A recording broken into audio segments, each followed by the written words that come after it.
주를 위한 이곳에 예배하는 자들 중에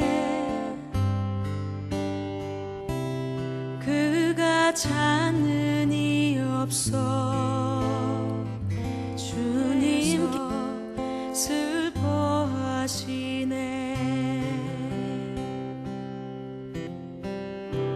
주님이 찾으시는 그 한 사람, 그 예배자,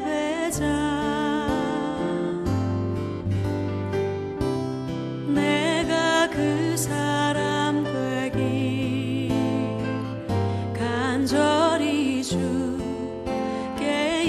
예배하네. 주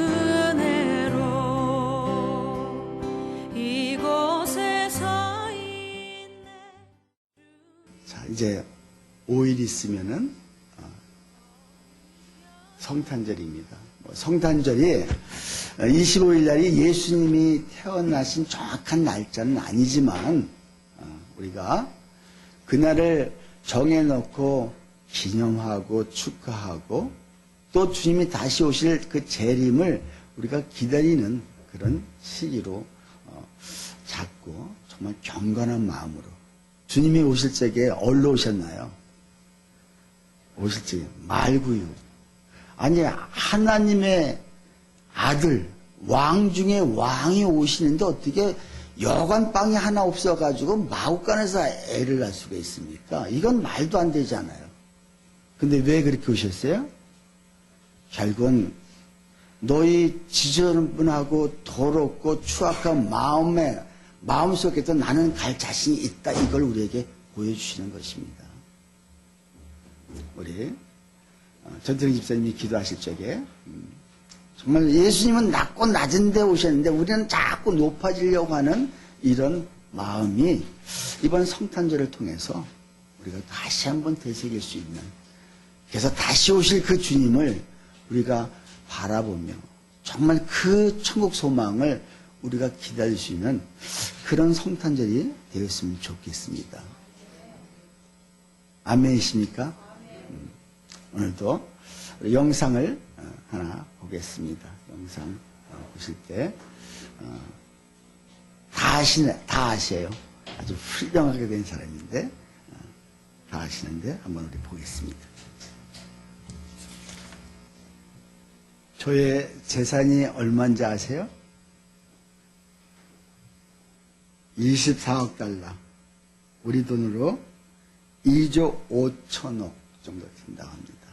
참 대단한 것이죠. 근데 저의 과거를 돌아보면 저가 저렇게 성공할 수 있는 그 과거는 아닙니다. 9살에 아까 저기서 문자로 나왔듯이 자모로 나왔듯이 9살에 그 사촌 오빠한테 성폭행을 당하고 12살에 미혼모로 아기를 낳고 그 아기 낳은 아이가 2달인가 3달 만에 사망하고 그로 인해서 충격을 받아서 가출해서 마약과 아주 어두운 생활을 살다가 저가 결국은 방송계 토크쇼의 여왕으로 군림하게 됐습니다. 무엇이 저를 저렇게 만들었을까? 하나님. 우리 하은이는 대단해. 맞아. 하나님이. 자, 저가 정말 이런 아픔 가구가 있는데 그의 이것이 사명이다라는 그 자기 자서전 책에 그의 사명을 얘기합니다. 남보다 더 가졌다는 것은 축복이 아니라 사명이다. 나에게 돈이 많고 부가 있다는 것은 이거는 축복이 아니라 뭐다? 사명이라는 것이죠. 대단하지 않습니까 벌써? 가졌다는 것은 자랑하고 거들먹거리며 남을 깔보고 방종하는 곳에 재물을 사용하라고 주신 것이 아니다. 그것은 이웃을 생각하고 선한 일에 부하고 나눠주기를 좋아하며 거룩한 일을 하라는 하늘의 사명이다. 이렇게 이야기를 합니다. 그러니까 하나님이 부어줄 수밖에 없죠. 그러니까 나눠주는 거예요. 이 사람은 나눠주더라고요. 방송에 언제 한번 보니까는 당신이 최고 가져가고 싶은 게 무엇이냐 했을 때 다 자동차를 얘기했습니다. 그 어려운 사람들. 그래서 그 토크쇼에 온 많은 사람들을 이 중에서 추첨해서 몇 사람만 이 자동차를 당신이 가장 좋아하는 그 비싼 자동차를 내가 주겠습니다. 해가지고 추첨을 다 했는데 열어보니까 그 수백만 명, 수백 명이 다 그 자동차를 뽑은 거예요. 그래서 그들이 갖고 싶어하는 소망들을, 희망들을 줄 수 있는 이 여인. 그것뿐이겠습니까? 많은 사람을, 정말 아프고 힘들고 어려운 그 상처받은 수많은 여성들, 수많은 사람들을 살리는 데 앞장서고 있습니다. 그 주신 물질 축복을 가지고. 남보다 아파하는 게 있다면 그것은 고통이 아니라 사명이다. 왜? 그 아파했던 그 내가 이렇게 정말 수도 없이 아픔을 당하며 그 엄마 친구한테 성폭행을 당하면서까지 그런 아픔이 있는 그가 이제는 그 아픔을 가지고 이건 고통이 아니라 남을 위해서 살리라고 주신 나의 사명이다. 이렇게 그는 생각합니다. 남보다 설레는 게 있다면 그것은 망상이 아니라 바로 사명이다. 남보다 부담되는 게 있다면 그것은 강요가 아니라 사명이다. 어떤 일에 부담스러운 마음이 자꾸 든다면 그 일을 회피하라는 소리가 아니라 그 일을 나의 일로 받아들여서 뛰어들라는 하나님의 압박이다. 그는 그렇게 이야기를 합니다. 그가 이런 믿음을 가질 수 있었던 것은 초등학교 때 주일학교 선생님, 목사님이 그에게 이런 얘기를 강단에서 이런 얘기를 들었다는 것입니다. 여러분은 하나님의 자녀입니다. 불가능한 것은 하나님에게서는 불가능한 것이 없습니다. 이 얘기를 듣는 그 어린아이가 나는 하나님의 자녀다. 하나님에게서는 불가능한 없다는 것을 그때 그는 믿었다고 합니다. 오늘 하은이가 아멘 제일 먼저 했어요. 여러분 어렸을 적에 어린아이들은 참 순수하잖아요. 아까 이게 누가 이렇게 만들었습니까? 그러니까 제일 먼저 하나님이 딱 하은이는 얘기하잖아요. 나는 하은이가 저 여인보다 더 세계를 막 흔들 수 있는 그런 여성이 되길 원해요. 아멘? 아멘. 아니 어렸을 적에 무엇을 듣고 자라느냐는 너무너무 중요합니다. 정말 하나님 앞에서 나도 저 여인처럼 될 수 있다. 중요한 것은 내가 돈을 많이 가졌다. 2조 5천억을 가졌다가 중요한 것이 아니라 내가 이 나에게 주신 축복을 가지고 내가 무엇을 할 거냐. 하나님이 이에 일을 하겠다는 것이죠.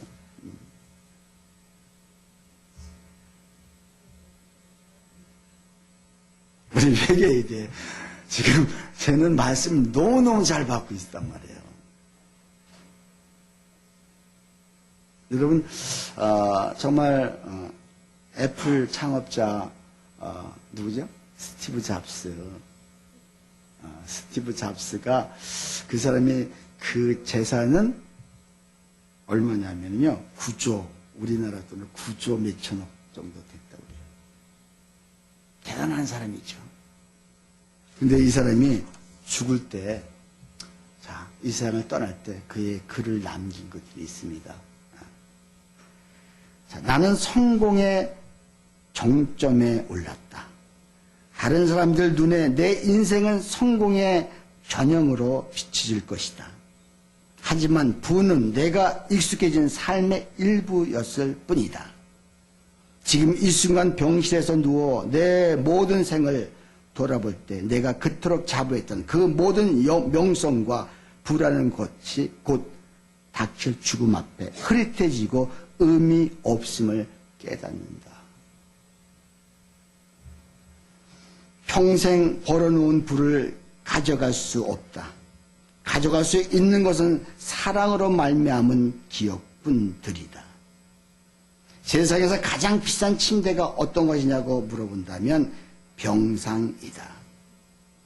차를 운전해주고 돈을 벌어줄 사람은 고용할 수 있다. 그러나 대신 병을 알아줄 사람은 구할 수 없다. 잃어버린 것들은 되찾을 수 있다. 그러나 잃고 나서 절대 되찾을 수 없는 것이 하나 있으니 바로 삶이다. 수술실에 들어가면 마저 읽어야 할 책 한 권 있다는 것을 깨닫게 된다. 건강한 삶에 관한 책이다. 우리가 지금 삶의 어느 단계에 있든 결국 커튼이 내려오는 날을 맞게 된다. 가족, 배우자, 친구들에 대한 사랑을 귀하게 여겨라. 당신 자신에게 잘해라. 다른 사람들을 소중히 여겨라. 자, 그러나 이 감동스러운 이 글이지만 이 속에는 무엇이 있습니까? 어딘지 모르게 어둠이 흘러옵니다. 그렇죠? 결국 내가 부를 가졌지만 이것이 결국은 나를 도와줄 수 있는 것이 아니다. 이런 것을 이야기를 합니다. 만약에 오프라 윈프리가 마지막 삶을 살 적에 이런 고백할까요? 아니요. 천군 천사가 그를 맞으러 내려올 때 찬양하며 할렐루야 부르며 그 이 세상보다 더 좋은 세상으로 갈 수밖에 없겠죠. 그러면서 오히려 하나님을 찬송하면서 가겠죠. 하나님을 다 똑같이 이조가 있는 사람이나 9조가 있는 사람이나 뭐 별 차이 있겠습니까? 아니요. 심지어 아무것도 없는 우리 은행에 여러분 1,000만 원 정도 있으십니까? 더 계신 분도 있으시겠죠. 우리와 그와 다를 게 무엇이 있겠습니까? 오히려 내 마음속에 예수 그리스도가 계시다면 오히려 이 사람이 더 행복할 수 있습니다. 아니요, 지금 1,000만 원이 아니라 은행에 단 제로가 됐다 할지라도 내가 예수님을 붙들고 있고 예수님과 나와 동행하고 있다면 이 사람은 오히려 9조 원 있는 사람보다 더 행복할 수 있다는 것입니다. 중요한 것은 어떤 상황에서든 모든 것을 다 내가 사명으로 갖느냐 아니면 나의 어떤 정말 내가 불림하고 내가 잘 먹고 잘 사는 것에 사용하느냐. 여러분 지금 주신 모든 그 축복들을 왜 축복을 주셨는지 그걸 우리가 사명으로 생각하며 살아갔으면 좋겠습니다.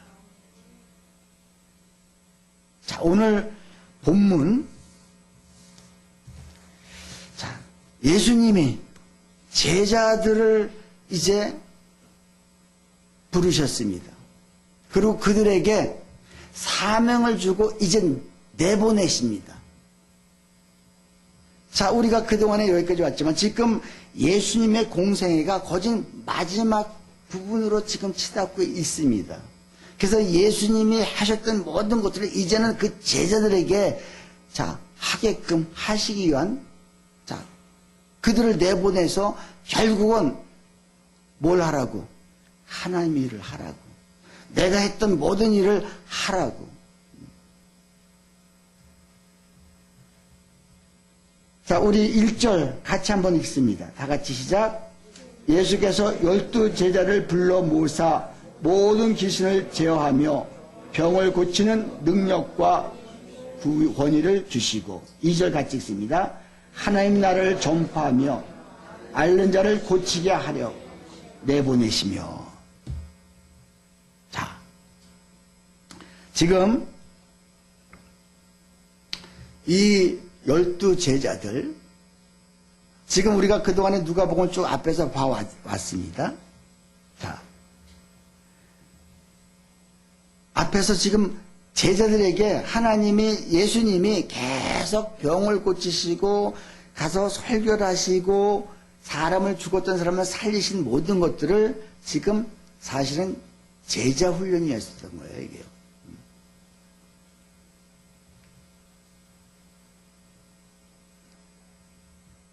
자, 앞에서 어때요? 백부장의 종을 고칠 때 하나님이 그들을 보게 하셨습니다. 중요한 것은 제자 훈련이 뭐냐? 보게 하신다는 게 보게. 무엇인가 봐야죠. 그렇잖아요? 보게 하시고, 다음에, 자, 듣게 하시고, 체험하게 하시고, 그리고 현장 실습을 하는 게 이게 제자 훈련입니다. 여러분, 제자는 그냥 되는 것이 아닙니다. 지금 누가복음 6장에서 우리가 먼저 봤죠? 자, 산상수훈이 아니라 평지 설교를 하실 적에 6장 1절 한번 우리 한번 앞에 몇 장만 남겨보십시오.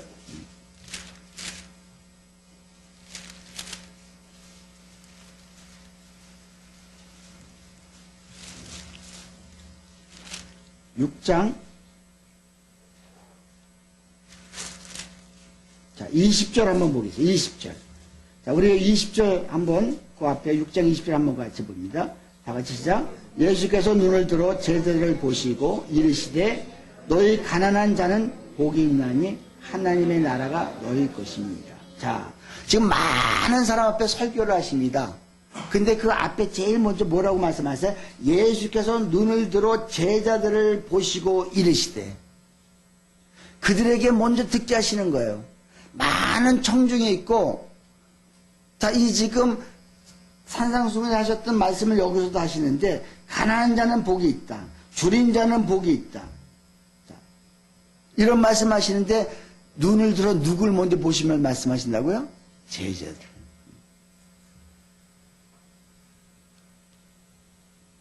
자, 보는 게 중요합니다. 우리가, 듣는 게 중요해요. 듣는 게. 무엇을 듣느냐? 하나님 말씀을 듣고 자라는 사람과 가는 사람과 하나님 말씀이 아니라 세상의 이야기를 듣고 가는 사람의 차이는 확연히 다르죠. 이게 교회에 나온다 할지라도 하나님 말씀을 듣고 그대로 행하는 자가 진정으로 복이 있다고 말씀하셨습니다. 자, 그리고 또 제자는 보게 하십니다. 자, 백부장의 종을 고치는 것을 보았고요. 나인성 가부의 아들이 죽었을 때 그 죽은 그 아들을 고치는 장면을 그대로 보게 하셨습니다.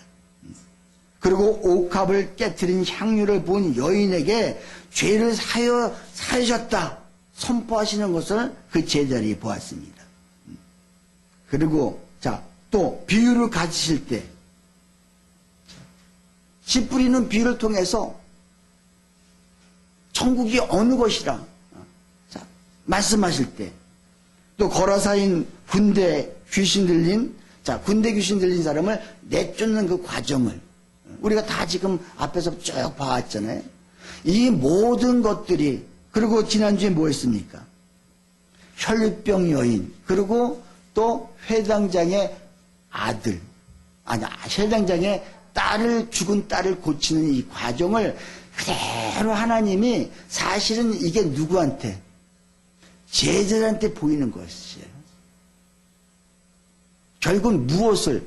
결국은 예수님이 모든, 심지어 풍랑까지도 잠잠지 않았을 때 그 풍랑이 어떻게? 그 예수님의 명령에 복종을 합니다.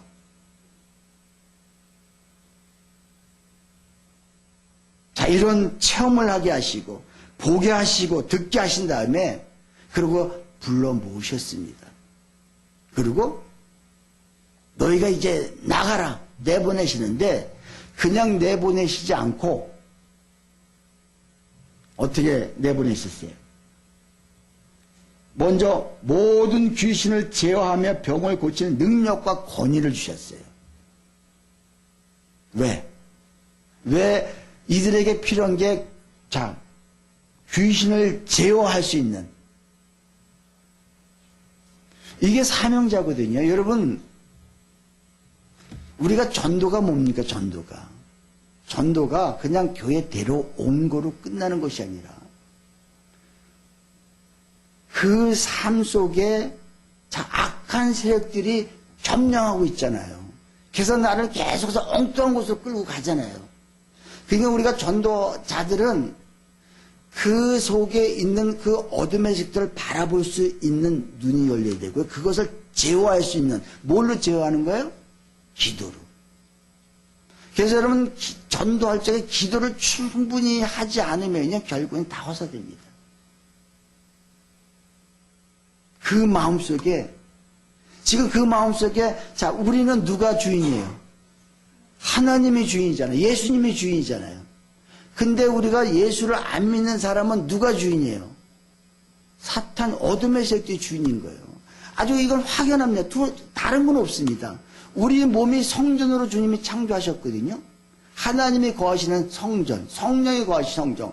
그래서 너희가 성전인 것을, 너희 몸이 성전인 것을 너희가 알지 못하느냐.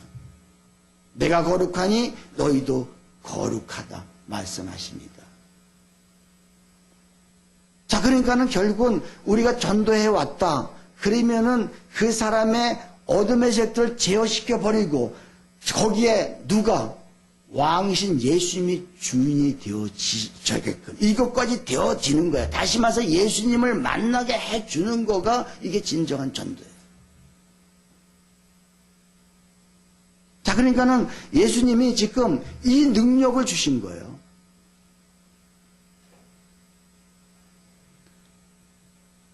우리도 똑같습니다. 우리가 지금,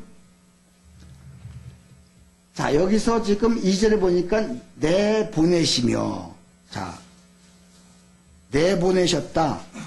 이게 맞죠? 이게 사도라는 뜻인데, 사도.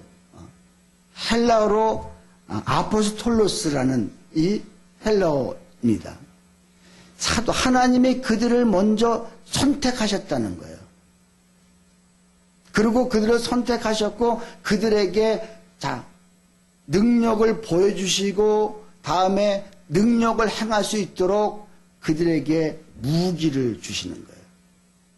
그러면서 무기를 주시면서 2절에 하나님 나라를 전파하며, 하나님 나라가 전파되어야 돼요. 결국은 우리의 목적은 하나님 나라입니다.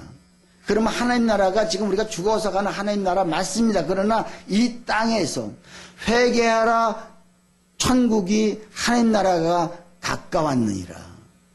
회개하는 자가 우리가 하나님 나라에 사는데, 하나님 나라가 뭐라고 그랬어요? 하나님이 통치하시는 세계, 예수님이 통치하시는 그 세계가 바로 하나님 나라인데, 각 개인에 누가 통치하느냐? 여러분, 하나님이 통치하느냐, 사단이 통치하느냐? 내가 정말 하나님 나라에 살고 있다면 내 주변 사람이 반드시 그 삶을 살도록 해주는 게 이것이 진정한 전도고 이것이 우리의 사명인 거예요. 근데 12 제자만 택하셨냐? 아니, 우리 모두를 선택하셨다 그랬습니다. 에베소 1장에 보면은 뭐라고 그랬어요? 창세전에 그리스도 예수 안에서 너희를 택하여 세웠나니. 그잖아요? 우리를 이미 우리 엄마 뱃속에 있기도 전에 이미 하나님께 우리를 창세전에 선택해 주셨고, 왜? 우리를 자녀 삼기 위해서, 그리고 하나님을 찬송하기 위해서 우리를 선택하셨다는 거예요. 뭘로 찬송을 할 것이냐? 하나님이 하신 일들을 나가서 우리가 증거할 때 하나님이 찬송되게 하고 하나님이 찬송을 받으십니다. 이게 하나님 나라인 거예요. 여러분 지금 하나님 나라를 다 살고 계십니까? 하나님 나라 살고 계세요? 그럼 그 통치자가 누구예요? 하는 그 통치를 우리가 지금 받고 있느냐? 아니면 내가 거역하고 있느냐? 대한민국에 법을 간첩이 전향을 했다라면은 반드시 그 법을 지켜야 되는데 겉모습은 자수했고 전향을 했다고 하지만 속에서는 아직까지도 옛날에 통치권자를 지금 복종하고 있다면 이 사람은 정상적인 대한민국 국민이 아닌 겁니다. 맞죠? 우리가 전에는 마귀의 통치를 받았습니다. 근데 이제는 누구의 통치를 받아야 돼요? 하나님의 통치. 그러니까 겉모습은 크리스찬인데 속에서는 지금 마귀의 통치를 받고 마귀가 거짓말하면 거짓말하고 마귀가 남을 미워하라고 미워하고 마귀가 남을 시기하고 질투하고 분노하라고 그러면 그거에 다 따라가고 있는 우리의 모습이 아닌지. 이게 하루아침에 되는 건 아니지만 우리가 살려고 노력할 때 하나님께서는 그래서 지금 제자들을 이 삶을 살게 하신 다음에 이제 너희가 밖에 나가라는 거예요. 다시 말해서 우리도 밖에 그렇게 나가라는 거예요. 그래서 네가 있는 그 장소에서 지금 아까 오프라 윈프리가 많은 사람 정말 죽어가는 수많은 영혼들을 치유하고 있잖아요. 자기의 그 힘들었던 고백과 아울러서 자기가 가진 재물을 가지고 그들을 지금 섬기는데 결국 그게 뭐야? 그들이 너희 과거에 매여 살지 말라. 네가 옛날에 아픈 것이는 너에게 어떤 하나님의 큰 사명을 감당하기 위해서 주신 것뿐이지 그것 때문에 아파하지 말라. 하면서 그들을 치유하는 수많은 사람이 살아납니다. 그 사람이 지금 그 속에 마귀가 주인 노릇하고 있는 그들을 하나님이 주인 노릇을 할 수 있도록 그들에게 만들어주는 거 지금 그 일하는 거예요. 지금 제자들한테 보내준 거나 우리가 가서 사회 가서 하는 거나 이게 되어야 되는 거예요. 여러분 우리는 살리는 사람이 되어야 됩니다. 내가 가는 곳에 살아나야 됩니다. 내가 가는 곳에 하나님 나라가 확장되어져 가야 됩니다. 이게 진정한 하나님이 우리도 똑같이 보냄받은 사람입니다. 우리도 지금 신약에서는 우리도 지금 사도인 거예요. 그래서 우리에게 귀신을 제어할 수 있는 능력을 주시고 병이 뭡니까? 결국은 죄 속에서 죄로 인해서 오는 병들 병원에 가서 다 고칠 수 있는데 진짜 그 마음속에 힘들어하는 이런 아픔의 진짜 질병들 병원에서 치유할 수 없는 이런 질병들이 얼마나 많습니까? 그렇잖아요? 질병뿐만 아니라 그 마음의 상처 이런 것까지도 다 예수의 이름으로 고칠 수 있는 이런 능력들이 이미 저와 여러분에게 다 주셨단 말이에요. 믿으십니까? 이걸 가지고 우리가 나가는 거예요. 이 삶이 사라질 때 이게 괜찮아. 아멘 소리 크게 해도 괜찮아. 괜찮아. 교회에서는 아멘 소리 크게 해야 돼. 자, 근데 여러분 이 제자들에게 이런 두 가지를 주시고 1절, 2절 그냥 1절은 무기를 주신 거예요. 2절은 그들에게 사명이 무엇인지 너희가 하나님 나라를 전파해야 된다. 예? 그리고 앓는 자를 고치게 하라. 이 너희 사명을 주신 다음에 3절에서 6절까지는 뭡니까? 복음을 전하고 하나님 나라를 전파하는데 주의사항을 주세요. 주의사항. 근데 주의사항이 좀 웃기지 이상하지 않습니까? 지팡이나 배낭이나 양식이나 돈이나 두보롯을 가지 말라. 여러분 여행을 하는데 필요한 최소한 물건들은 있어야 되지 않겠습니까? 근데 지팡이도 배낭도 양식도 돈도 두보롯도 가지 말라는 건 그건 단벌 한 벌. 아무것도 가지 말. 이게 어떻게 여행이 될 수가 있겠습니까? 여러분 지팡이는 무엇을 상징합니까? 네? 자, 지팡이를 가지지 말라. 지팡이 가진 사람은 그걸 의지합니다. 의지할 적에, 자, 지팡이가 있으면 또, 지팡이가 가지고 다니는 사람, 젊은 사람들은 또 이렇게 제자들은 그 당시에 이게, 자, 지팡이 역할이 뭘 했어요? 자, 자기 보호하고 방어하는 무기였습니다. 그렇죠? 결국은 너 나만 의지하지 그 어느 지팡이 하나 의지하지 말고 결국은 네가 방어 무기로 사용하는 그것까지도 결국은 허용할 수 없다. 결국은 비폭력적으로 평화적으로 살라고 하시는 말씀인 거예요. 믿으십니까? 여러분 지금 우리가 살아가는 이 삶 속에서 내가 나의 삶 속에 하나님을 더 의지하느냐 아니면 내가 무슨 가지고 있는 조금 내가 의지할 수 있는 밖에 없는 작은 여러분 의지하는 게 뭡니까? 지팡이 역할을 하는 게 뭡니까? 있거든요. 그게 때서는 물질이 될 수 있고 그게 때서는 우리 자녀가 될 수 있고 그게 때서는 부모가 될 수 있고 남편, 부인이 될 수 있습니다. 그렇다고 해서 그 가족들을 버리라는 말씀은 아니잖아요. 의지할 것, 하나님을 의지하는 사람은 가족을 진정으로 사랑할 줄 압니다. 여러분 의지하는 그것을 이제는 버리십시오. 그리고 하나님을 의지하십시오. 배낭은 뭘 얘기하는 것 같아요? 배낭. 배낭에다 뭐 넣는 거예요? 자, 여러분 하나님 지금 이들에게 무기가 뭐예요? 병 고치는 거와 귀신 쫓아내는 무기를 주었습니다. 여러분 이 두 개만 있으면요 가서 먹고 사는데 하자 없지 않겠습니까? 그렇잖아요?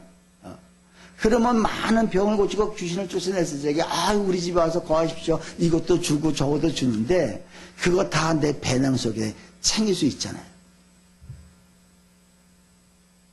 그러니까 이 배낭 속에 챙기다 보면은 결국은 하나님을 의지하는 것이 아니라 이 또 배낭 뒤에 무엇이 얼마나 있냐, 통장에 돈이 얼마나 있냐, 이거 결국은 생각하게 될 수밖에 없습니다.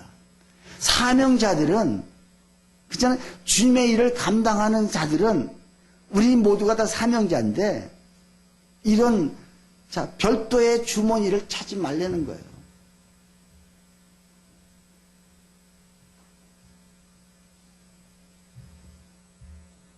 누가복음 6장 38절에 보면 주라 그리하면 너에게 주실 것이니 곧 후히 데워 흔들어 넘치도록 하여 너에게 안겨주리라. 주라는 거예요. 일단 너희가 가졌다면은 받았다면은 무언가 남한테 얻었다면 그걸 배낭에다 채워놓지 말고 주라. 그럼 내가 너에게 어떻게 준다? 자, 데워서 흔들어서 또 넘치도록 하나님이 주시겠다고 우리에게 약속하는 거야. 그러니까 아까 오프라 인프라 이걸 아는 거예요. 그러니까는 그냥 주는 거야. 그러니까 그 재산은 점점 더 쌓여갈 수밖에 없는 거예요. 믿으십니까? 양식도 똑같은 거예요.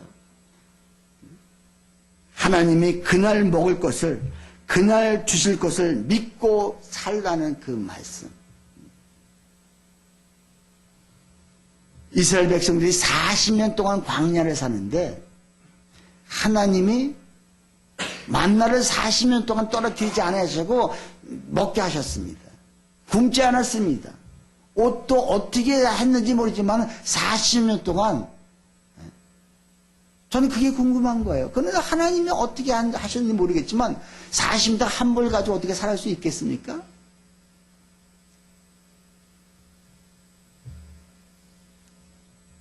돈도 마찬가지고 모든 거 마찬가지고. 오늘 설교 제목 우리 함께 읽습니다. 다 같이 시작.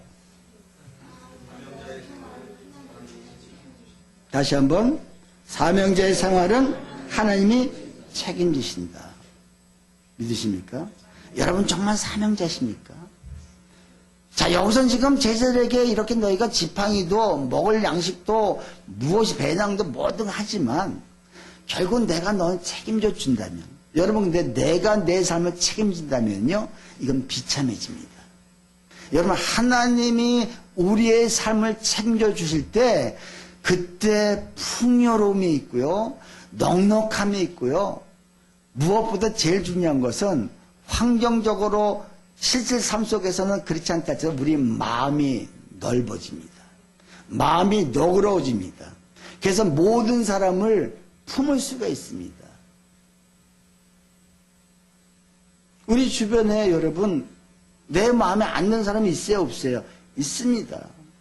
그러나 주님은 자, 그것까지도 품으라는 거예요. 이제 언제 우리가 넉넉한 삶, 주님과 함께 주님을 의지하고 삶을 살아갈 때 그들을 품을 수가 있습니다. 자, 근데 여러분, 자, 5절에 보니까, 4절에 보니까, 우리 4절 같이 읽습니다. 어느 집에 들어가든지 거기서 머물다가 거기서 떠나라. 자, 이 말씀 뭔 것 같아요? 자, 어느 마을에 들어갔습니다. 그래서 거기서 어느 사람은 귀신을 쫓아고 병을 고쳐줬을 적에 당연히 감사하지 않겠습니까? 아우, 우리 선생님, 우리 집에서, 이 동네에서 우리 집에서 머물다 가십시오. 비록 우리가 가난하지만, 우리 집에 그래도 있는 동안까지 우리가, 자, 모든 걸 되겠습니다. 자, 그랬는데, 그 소문을 듣고 많은 사람이 그 유지급들이 찾아와서 우리 아이도 고쳐주세요. 우리 어머니도 고쳐주세요. 가지고 합니다. 근데, 자, 능력을 하나님이 주셨으니까. 낳잖아요. 낳았을 때 그 유지가, 선생님, 이런 누처한 데 계시지 말고 우리 집으로 오십시오. 그랬을 적에 여러분, 사람은 이왕이면 조금 더 좋은데, 환경 연약한 데보다도 좋은데 가서 살길 원하지 않겠습니까? 근데 하나님은, 예수님은 너 한번 그 집에 갔다면은 그 집이 가난하든 그 집이 부하든 다른 데로 옮기지 말라는 거예요. 우리 예수님이 얼마나 멋쟁이에요. 그렇잖아요? 만약에 이 사람이, 자, 그 부잣집으로 옮겼다 했을 적에 그 사람 또 상처 주잖아요. 먼저 있던 집. 역시 예수님 제자도 별거 아니야. 결국은 돈이 있어야 돼. 이런 마음 갖게 되잖아요. 근데 제자들 마음에 가고 싶은 충동이 있죠. 근데 가면 어떻게 될 것 같아요? 그 다음부터 아무 역사, 아무 능력이 일어나지 않겠죠. 왜? 하나님의 말씀을 거절하는데. 자, 이들은 이걸 다 지켰습니다. 내가 가난한 집에 가서 처음에 이 동네에 들어갔다면 거기서 끝까지 그와 같이 함께 살아라. 함께 있다가 그리고 떠나려는 거예요. 자, 그리고 5절 같이 읽습니다. 다 같이 시작. 누구든지 너희를 영접하지 아니하거든 그 성에서 떠날 때에 너희 발에서 먼지를 털어버려 그들에게 증거를 삼으라 하시니. 자, 이건 왜 또 이런 명령을 내렸을까요? 여러분, 전도하고 정말 사명을 감당하다 보면은 사람들한테 거절당할 수가 있습니다. 그렇죠? 그 거절 한번 당한 트라우마가 있으면요, 다음에 저 집에 가서 전도할 적에 이 집에 혹시 이것이 또 나를 거절하면 어떨까 두렵고 떨려요. 저도 전도 열심히 다닐 적에 가서 뚝뚝 들겠는데 몇 번 거절당하잖아요. 자, 전도는 시간 맞춰서 해야 되겠는데 가서 두들긴데 혹시 이 집에 아무도 없었으면 좋겠다 이런 마음이 든단 말이에요. 왜? 나오는 게 사람이 삐고 문 열고 또 핍박하고 뭐라고 할까 겁이 나거든요, 사실요. 그러니까 너 상처받은 것들, 자, 이것들 다 그 자리에서 딱딱 털어버리고 nên 새 출발하는데, 자, 그것 때문에 네가 연연해서 새로운 앞길을 망가뜨릴 수 있다는 거죠. 두렵고 떨리는 마음 때문에. 우리도 똑같습니다. 내가 이런 상처를 받았다면 사람 만나는 게 두렵습니다. 두려워서 그 사람이 혹시 또 그런 상처를 주지 않을까. 그러다 보니까 어떻게 해요? 담대함이 점점점 떨어지는 거예요. 주님의 일하는데 너무너무 힘든 거예요. 그래서 그때 딱딱 신발장을 딱딱 때려서 먼지 하나를 다 털어내는 것은 내가 지금 상처받은 모든 것을 다 이 집에 털어놓고 내가 새로운 새 출발지로 떠나가겠다는 이런 지금 명령이 떨어지는 거예요. 이게 지금 예수님의 제자들한테 말씀하시는 거지만 오늘날 우리 사명자들, 오늘 우리가 모두가 다 하나님의 일하는 사명자들인데 오늘 우리가 이런 삶을, 이런 의식을 가지고 살아야 된다는 것을 지금 주님은 말씀하고 계신 거예요. 믿으십니까? 자, 마지막 절 우리 같이 읽습니다. 다 같이 시작. 제자들이 나가 각 마을에 두루 다니며 곳곳에 복음을 전하며 병을 고치더라. 자, 그 제자들이 이 말씀 그대로 순종하며 다니는 거예요. 그랬을 적에 어때? 결론으로 자, 복음을 전하며 병을 고치더라. 여러분, 복음이 뭐예요? 기쁜 소식. 하나님 나라가 곧 도래한다. 너희들 예수 믿으면, 너희 자, 하나님을 영접하면 결국은 하나님 나라 살 수 있다. 이걸 전파하면서 가서 상처받은 사람들, 병든 사람들, 이런 사람들을 치유해주고 보듬어 주는 거예요. 그러면서 제자의 길을 가고 있습니다. 자, 오늘 설교 제목처럼 우리가 진정으로 하나님의 사명자들이라면 내가 하나님의 일을 하면 하나님이 내 일을 책임져 주신다. 아멘. 사명자는 반드시 하나님께서 그의 생활을 책임져 주신다는 것이죠. 아까 오프라 인프리처럼 정말 여러분 들어왔을 적에 물질이 생겼을 적에 그걸 사명, 축복으로 생각하지 마시고 사명으로 생각했으면 좋겠습니다. 어떤 상처가 있고 아픔이 있다는 것까지도 이게 고통과 통증이 느끼는 것이 아니라 이 속에서 하나님의 사명을 찾기를 원합니다. 이게 진정한 사명자이고 이걸 통해서 이 땅에 하나님 나라가 전파될 것입니다.